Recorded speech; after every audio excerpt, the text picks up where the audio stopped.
Lechaim a todos, sejam todos bem-vindos para o shiur de hoje. A pedidos nós vamos falar sobre magia negra, signos, astrologia, mal olhado, tarô, bola de cristal, videntes, traga o seu amor de volta, gato preto e, principalmente, o jogo do copo. A gente vai falar sobre esse tema. Qual que é a visão judaica sobre tudo isso? Fala, Luana. O que você falou? E tabuleiro?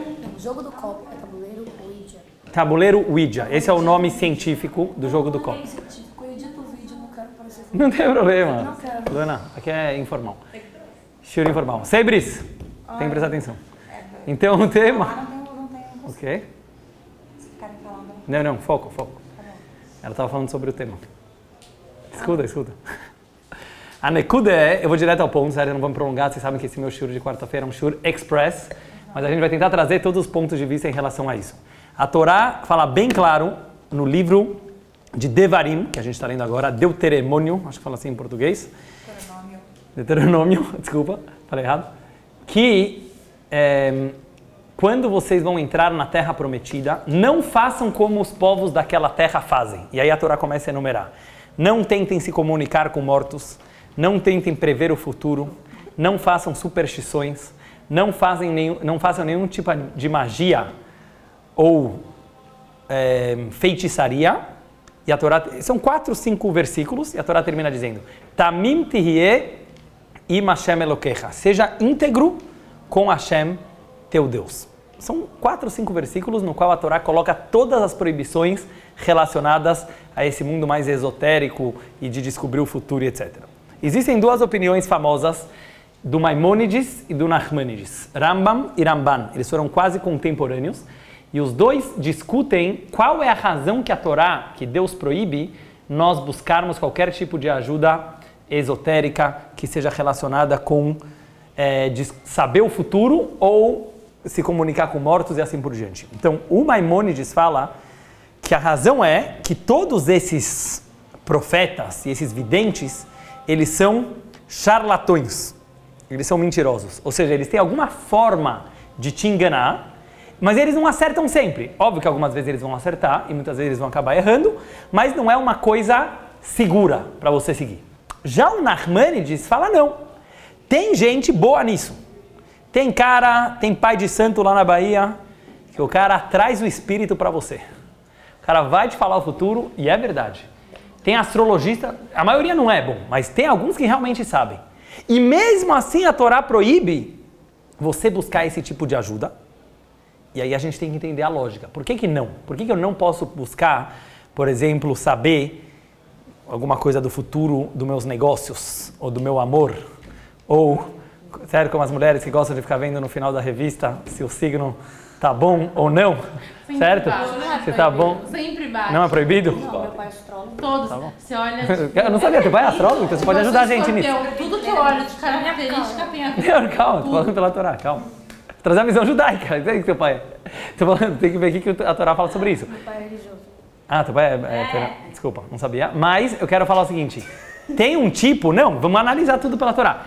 A gente vai ver que tem a astrologia, é que eu ia entrar isso aqui daqui a pouco, mas eu já posso mencionar agora, que se você quer descobrir, calma, se o motivo que você está estudando é para entender melhor a natureza da pessoa, entendeu? Então, por exemplo, saber... Não, o futuro é totalmente proibido pela Torá. Estou te falando. Pela Halachá é proibido. Agora, se você quer estudar a natureza da pessoa, então, ele nasceu no signo tal, na lua tal, e etc., tudo aquilo que eles falam, para você entender quais são tuas tendências, justamente para você trabalhar sobre elas, isso não tem problema. E tanto é que a Kabbalah fala sobre os 12 signos e tudo, mas você ficar lendo isso para saber o que vai acontecer depois de amanhã, não é permitido pela Torá. Não sei onde você viu que vai. Pode ser que são opiniões diferentes. Não?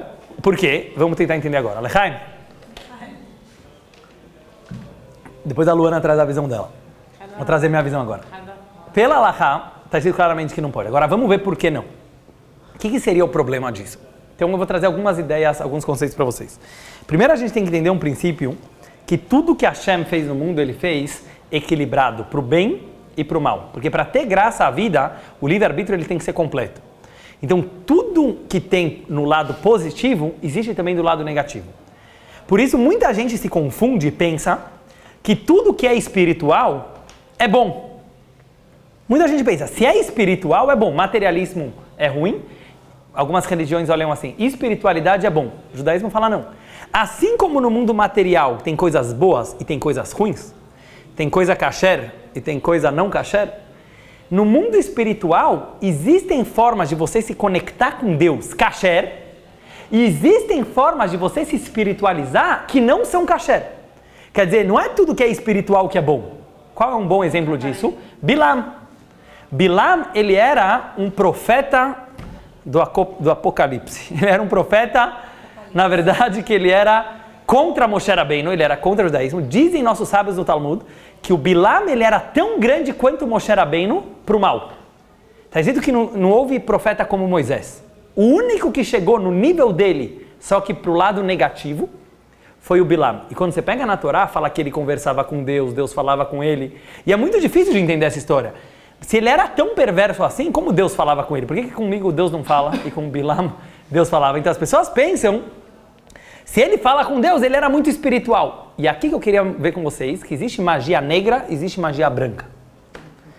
Vamos chamar assim. Magia branca quer dizer magia kasher. Judaísmo também é uma magia. Falar que se você colocar tefilim todos os dias, você está conectado com Deus. Um cara que vai olhar de fora vai falar, uma macumba isso aqui, sério? O que é isso? Você fica amarrando uma corda preta. Você vai pegar uma galinha em Yom Kippur e vai rodar na cabeça. Macumba, certo? Você vai pegar as plantas em Sukkot e balançar. O que é isso?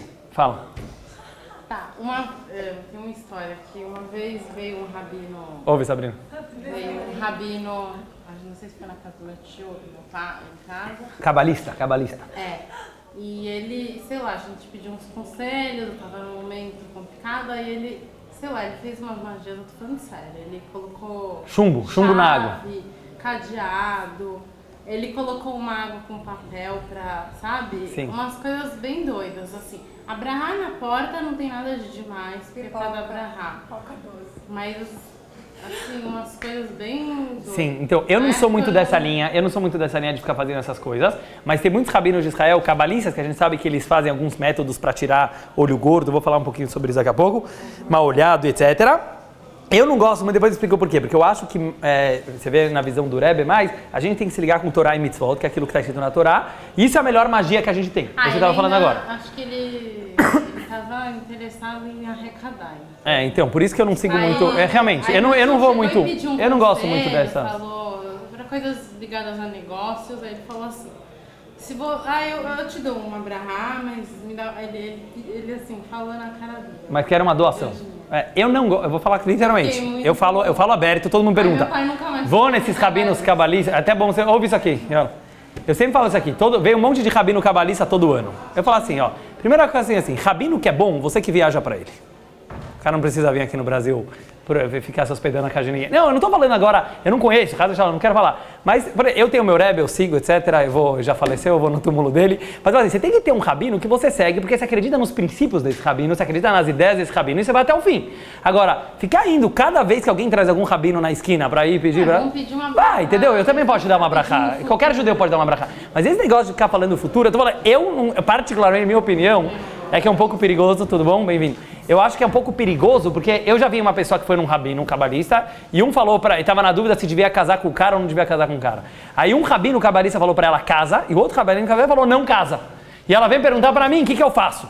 Eu falei, quem mandou você ficar pulando de galho em galho? Você tem que ter alguma linha que você segue até o fim, e uma espia, um rebbe, alguma pessoa que você acredita naquela pessoa, mas simplesmente, entendeu? Não é para todo mundo que tem barba que você precisa pedir conselho. Isso é uma coisa, em geral, que eu estou falando. Mas voltando para o nosso tema, é o seguinte, vamos focar nisso aqui que eu estava falando. Magia negra é o contrário. O que quer dizer? Qual que é a diferença? Coisas que não estão escritas na Torá, mas elas são usadas também para atingir métodos espirituais, como por exemplo esse Bilam fazia. O que ele fazia para conseguir falar com Deus? Então quando você vê nos nossos bastidores da Torá, ele dormia no cemitério. Sabe com quem ele tinha relações sexuais? Com a mula dele. Ele fazia tudo que era mais baixo moralmente possível, e através da baixaria, ele conseguia pegar a energia espiritual. Então, isso que o judaísmo fala. Existem duas formas de você se conectar com espiritualidade. Ou se purificando, se melhorando, sendo uma pessoa boa, anulando o teu ego, pensando mais no próximo, como os Sadikim faziam. Ou através de ser tão baixo, existe essa forma, quer dizer, a pessoa ela fica tão baixa espiritualmente que isso também envolve uma energia espiritual. Então, sempre que a gente encontra pessoas que conseguiram fazer macumbas e realmente conseguem, ou trazer almas de mortos, etc., através de métodos não kasher, ele está fazendo isso através de aquilo que a gente chama de magia negra, que é uma baixaria de acordo. Como saber identificar? Como a gente sabe identificar? Tem método kasher que traz? Tem. Por exemplo, se eu vou no túmulo de um tzadik, certo? Eu também estou falando com o morto. Muita gente pergunta isso, pode falar com o morto? Mas é um costume judaico, sempre teve. Ir no túmulo de uma pessoa tzadik e pedir para ele interferir para você, para coisas boas, entendeu? Por exemplo, então a gente... mérito dessa pessoa, mas às vezes realmente tem história de tzadikim que falaram com falecidos. Tem muitas histórias de tzadikim que almas de falecidos vieram no sonho, falaram com ele. Então, nem sempre é ruim, entendeu? Você não pode ficar invocando... Isso que é o negócio. Não é a mesma coisa. Invocar o morto quer dizer, eles fazem métodos, que eu não sei óbvio, quais são, mas eles usam métodos, não é através de ser uma pessoa muito boa que o morto vem falar com ele, é através de usar truques. Fala. Eu ouvi que as almas que vêm por métodos não corretos são almas que também não eram levadas. Sim.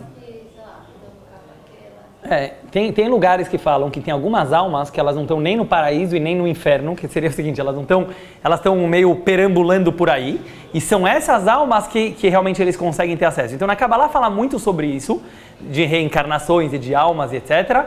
E ele se aprofundou mais nesse tema, mas de uma forma geral é como eu falei agora, fala. Essas almas ou esse método traz a pessoa amada para influenciar. O quê? Esses métodos influenciam de trazer de verdade. Uma pessoa amada? Você está falando de alguém que faleceu ou de um casal, por exemplo? Traz em 3 dias. Traz em 3 dias a pessoa amada. Tipo isso que você vê lá no post lá, tipo... da alma você está falando. Então, eu vou te explicar. As almas que já faleceram, e principalmente essas almas, como ela falou, que estão às vezes perambulando por aí, a gente tem muitos conceitos de alma cabalísticos, a gente não consegue entender eles perfeitamente.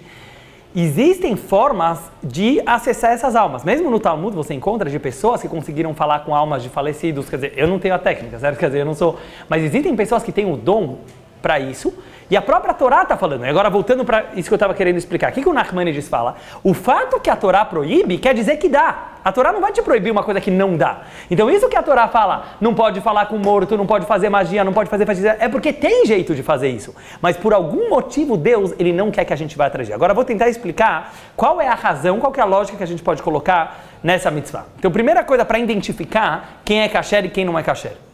Diz o Zohar, que é o livro básico de Kabbalah, tudo que vem através de esforço é kedushá, essa é santidade. Tudo que vem fácil é Mitzrayim, ele fala, é Egito, é o lado da impureza. Uma pessoa que ela se trabalhou, o que quer dizer se trabalhou? Ela mudou as midot delas, o caráter, ela ficou muitos anos, sabe esse tzadikim, para eles conseguirem chegar no nível espiritual, eles jejuavam quase a vida inteira, eles se privavam dos prazeres materiais, eles eram a pessoa que rezavam, estudavam Torá, e aí eles chegavam num nível que talvez um tzadik aparecia para ele, uma alma para falar com ele, não porque ele tentou invocar uma alma, porque ele ficou tão espiritualizado que Deus fala com essa pessoa, isso era um profeta. Mas uma pessoa que ela usa métodos fáceis, e o que quer dizer fácil? Fazer uma macumba, eu não sei como que eles fazem, né? Pega o cartomante, usa uma carta, quer dizer, através da sorte, através vou ler tua mão, isso não é uma pessoa que se trabalhou, que se melhorou, entendeu? Quer dizer, todos esses métodos fáceis, eles não são métodos judaicos e kasher. Agora vamos entender por quê. Ponto número 2 do shiur. O judaísmo acredita que livre-arbítrio é a coisa mais importante da vida. Você acreditar que a tua vida está nas tuas mãos. Isso significa que independente do que esteja escrito nas estrelas, independente do como está previsto o teu futuro, independente, mesmo que seja verdade, independente de qual seja a tua natureza, mas eu não entendi, você tem a capacidade... Eu não quero entrar nisso aqui agora, mesmo que a Hashem sabe o que vai acontecer, não, porque é uma outra pergunta, a gente já lembra, a gente já deu um shiur sobre isso, mas mesmo que esteja escrito coisas lá no céu sobre você, você tem a capacidade de modificar o teu futuro. Tem a famosa história da filha do Rabi Akiva, não sei se já ouviram falar, que a filha do Rabi Akiva, o Rabi Akiva viu no sonho dele que ela ia morrer na noite de núpcias, na noite do casamento dela. Ele ficou muito triste, mas ele resolveu não contar para a filha. Foi a noite do casamento, dia seguinte a filha aparece viva na frente dele, e ele ficou muito impressionado e ele falou: filha, você pode me contar o que aconteceu? Ela falou: eu não sei, mas eu fiquei muito assustada, porque eu fui dormir, eu tirei a minha tiara, ela tinha uma tiara muito bonita que chamava Yerushalayim Shel Zahav, daí que vem a música, que era um desenho de Jerusalém todo de ouro que o pai dela deu para ela. E ela falou: quando eu tirei aquela tiara para dormir depois do casamento, eu fui fincar ela na parede, e de manhã, quando eu acordei, eu percebi que eu tinha fincado uma cobra venenosa, que estava pronta para me morder, quer dizer, ela ia morrer naquela noite, e sem querer ela acabou fincando a cobra na parede. Ela percebeu que aconteceu um milagre, que ela se salvou. Aí o pai falou: o que você fez de especial ontem? Alguma mitzvah. E ela não queria contar. Ela falou: não fiz nada, não fiz nada. O pai falou: não, o que você fez? Ele insistiu com ela. Até que ela contou que no meio da festa de casamento dela apareceu um pobre que não tinha sido convidado para o casamento. E todo mundo começou a querer tirar aquele pobre da festa, desprezar ele porque ele não tinha sido convidado. E ela saiu da dança, fez um prato de comida para o pobre, serviu ele e falou: fica aqui na festa, você não precisa ir embora. E aí o Rabi Akiva falou: você mudou o teu futuro. Estava escrito no céu, imagina, na visão do Rabi Akiva, que ela ia morrer. Quer dizer que estava o destino dela que ela ia morrer. Daí ele falou a famosa frase que o Talmud diz: Tzedakah tatzil mimavet, que a tzedakah pode salvar uma pessoa da morte. Quer dizer, Deus escreveu que ela ia morrer naquele dia. E ela conseguiu mudar esse destino. Então, eu só trouxe essa história para ilustrar o que eu queria falar agora para vocês. Diz a Gemara, o Talmud: Ein mazal le Israel. Não existe sorte para o povo de Israel. O que quer dizer isso aqui? Que mesmo que pode ser que o teu DNA tem uma certa natureza, e a astrologia existe, como eu falei, existe astrologia. Quer dizer que pelo dia que a pessoa nasceu, a hora que ela nasceu, define muitas coisas sobre a natureza dela. E até que está escrito nas estrelas que um futuro é esse. Se você realmente quiser, você consegue mudar o teu destino. E por isso o Talmud fala várias frases: Deus decreta e um tzadik anula. Quer dizer, o ser humano ele tem o poder de modificar até alguma coisa que estava predestinado para ele. Então, voltando para o nosso assunto, essa é a verdadeira razão que o Nachmanides fala, que a gente não pode ficar buscando astrologia, saber o futuro, tarô, etc. Por quê? Porque se você vai se prender a alguma coisa dessas, você vai estar definindo o teu futuro como se você não tivesse a capacidade de mudar. E a maior graça da vida é justamente que você pode mudar, não importa o que está acontecendo. E tem uma outra história interessante, daqui a pouco eu vou finalizar. Tem uma história muito interessante que o Talmud de Jerusalém, Yerushalmi, ele conta que tinha um não-judeu que ele se converteu para o judaísmo. E antes de se converter, ele era um grande astrólogo. Depois que ele se converteu, ele ia fazer uma viagem de negócios e ele resolveu olhar no signo dele, lá na astrologia, se era um bom mês ou um bom dia para ele fazer negócios, para ele viajar ou não. Ele olhou e falou que não era um bom dia para fazer negócios. Aí ele desistiu da viagem, falou: não vou viajar. Depois ele ficou pensando: para isso eu me converti para o judaísmo, para continuar olhando essa coisa de signos, etc. Eu vou viajar. Pegou, fez a mala, saiu para a viagem. Apareceu um leão, assim o Talmud fala, apareceu um leão no meio da viagem, quase devorou ele. Esses eram perigos daquela época. E ele conseguiu escapar milagrosamente, voltou para casa e ele não foi devorado pelo leão. Conclui o Talmud dessa história e fala assim: quem causou que o leão aparecesse? O fato dele ter ido olhar na astrologia. Quem causou que ele se salvou do leão? Que no final ele foi mais forte e falou: eu não vou me apoiar na astrologia. Por que eu estou trazendo essa história para vocês? A visão judaica é que você atrai para a tua vida aquilo que você acredita. Presta bem atenção nisso. Muita gente tem medo do mal olhado. Ainará para cá, Ainará para lá. Qual que é a visão judaica? O quanto mais você se coloca sujeito a esse tipo de energia, essa energia tem acesso a você. Se você não está nem aí com isso, aquela energia não está nem aí com você também. Em outras palavras, é a pessoa que define quais forças vão ter uma influência sobre a vida dela. Então, se eu quiser que a minha vida seja regida pela astrologia, eu posso. E assim vai ser. Vamos dizer que eu tenho um bom astrólogo, certo? Eu vou olhar lá meu signo, tudo eu vou me definir de acordo com isso.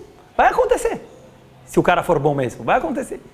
Agora a questão é, isso é viver de verdade?